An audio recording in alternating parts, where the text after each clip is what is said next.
और सबसे दो मोनोपोलिस्ट के बारे में थोड़ा सा बोलूंगा। उसको वो कोरोना के समय अलग अलग वेरिएंट्स आते हैं ना, डेल्टा, ओमिक्रॉन, वो AA वेरिएंट है और वो पूरा का पूरा हिंदुस्तान की जो अर्थव्यवस्था है उसके अंदर फैल रहा है। आपने बात उठाई तो मैं उसके बारे में पहले बोल देता हूं। एक व्यक्ति को, नाम नहीं लूंगा, एक व्यक्ति को हिंदुस्तान के सब पोर्ट्स,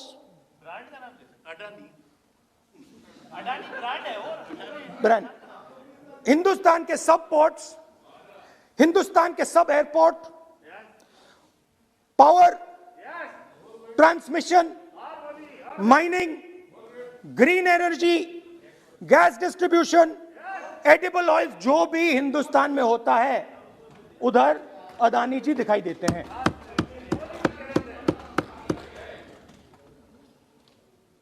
और दूसरी side Ambani ji petrochemicals, telecom, retail, e commerce में मोनोपोलियां। तो पूरा का पूरा धन जो है चुने हुए लोगों के हाथ में जा रहा है।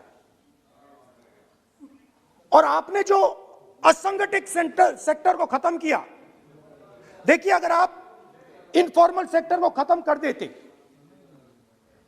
और मैन्युफैक्चरिंग जॉब्स आप क्रिएट कर देते तो फिर इतनी प्रॉब्लम नहीं आती, फिर दो हिंदुस्तान नहीं बनते। मगर आपने क्या किया? आपने असंगठित सेक्टर को खत्म कर दिया। नोटबंदी, जीएसटी, कोरोना, सारे के सारे जो स्मॉल और मीडियम बिजनेसेस उनको आपने बंद कर दिया। बोलने दीजिए, बोलने दीजिए। सारे के सारे जो स्मॉल एंड मीडियम इंडस्ट्री है आपने उसको खत्म कर दिया, नष्ट कर दिया। अगर आप उनकी मदद करते और अगर आप उनकी मदद करते, उनको सपोर्ट देते, तो फिर मैन्युफैक्चरिंग सेक्टर तैयार हो सकता था। मगर जो लोग आपका मैन्युफैक्चरिंग सेक्टर बना सकते थे उनको आपने खत्म कर दिया। तो आज हिंदुस्तान में आप made in India, made in India, made in India की बात करते रहते हो। मेड इन इंडिया हो ही नहीं सकता। आज बात खत्म हो गई है, क्योंकि मेड इन इंडिया वाले हैं कौन? मेड इन इंडिया वाले स्मॉल मीडियम वाले हैं, उनको आपने खत्म कर दिया। मेड इन इंडिया वाले कौन हैं? असंगठित लोग हैं, उनको आपने खत्म कर दिया, हटा दिया, परे कर दिया। मेड इन इंडिया नहीं होने वाला है। अरे भाई, मेड इन इंडिया करने के लिए स्मॉल और मीडियम इंडस्ट्री को ही बड़ा करना पड़ेगा। बिना स्मॉल और मीडियम इंडस्ट्री को सपोर्ट दिए मेड इन इंडिया हो ही नहीं सकता है। और अगर आप पूछते हैं तो मैं आपको बताता हूं, मैन्युफैक्चरिंग जॉब्स की अगर हम बात करें तो मेरे पास आंकड़ा है यहां पे, पिछले 5 साल में मैन्युफैक्चरिंग जॉब्स 46% कम हुए हैं। 46% drop in manufacturing jobs in India.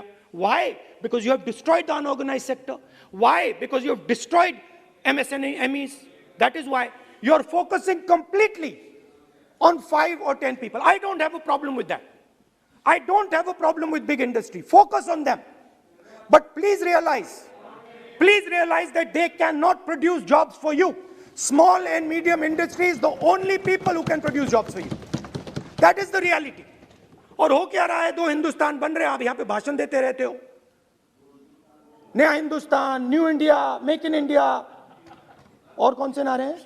Startup India. आप ये बोलते रहते हो और देश में बेरोजगारी फैलती जा रही है। और आप ये मत सोचिए कि ये जो गरीब हिंदुस्तान है जिसको आप बना रहे हैं, ये मत सोचिए कि ये चुप बैठा रहेगा। ये मत सोचिए कि ये चुप बैठा रहेगा। ये चुप नहीं बैठा रहेगा। इस हिंदुस्तान को सब कुछ दिख रहा है। इस हिंदुस्तान को दिख रहा है कि आज, सुनिए, इन लोगों को दिख रहा है कि आज ये आंकड़ा आप सुनिए, ये आपकी सरकार की देन है, ये आंकड़ा अच्छी तरह सुनिए।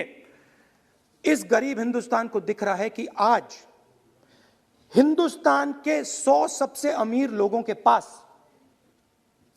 हिंदुस्तान के 55 करोड़ लोगों से ज्यादा जायदाद है। बात समझिए, 10 लोगों के पास 40% हिंदुस्तान से ज्यादा धन है, 10 लोगों के पास। यह कैसे हुआ? यह आपने किया, यह नरेंद्र मोदी जी ने किया।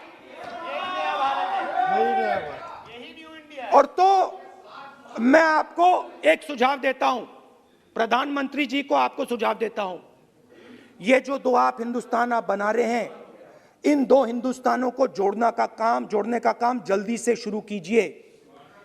स्मॉल एंड मीडियम इंडस्ट्रीज की मदद करना शुरू कीजिए। जो हमारे बेरोजगार युवाएं हैं उनकी मदद कीजिए।